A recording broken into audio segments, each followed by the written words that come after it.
আলহামদুলিল্লাহ, আপনাদেরকে আজকে গুরুত্বপূর্ণ একটি বিষয় শেখানো। ইসলামী তাহজিবে মসজিদে একটা স্টুডেন্ট কিভাবে উঠবে দেখেন। ডান পা দিয়ে উঠলো, পরের এই ছোট বাচ্চাটা দেখেন উঠতেছে, উঠতে বাম পা, এই যে বাম পা দিছে, তো হুজুরে এই যে থামাই দিল, আবার শিখাই দিচ্ছে যে কিভাবে উঠতে হবে। তো দেখেন এই যে ডান পা উঠাই দিল নিজেই।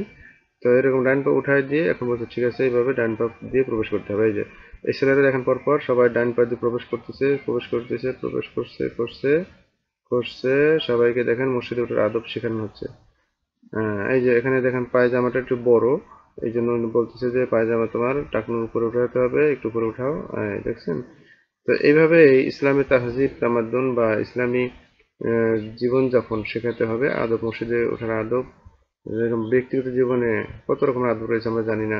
দেখছেন? এটাকে শেখাই দিল। তো এইভাবে আমাদেরকে সুন্নতকে অনুসরণ করতে হবে। আল্লাহ তাআলা আমাদের সবাইকে তৌফিক দেয়, আমাদের ছেলে সন্তানকে, আমাদের নিজেদেরকেও যেন আমরা এরকম আমল করতে পারি। আমিন।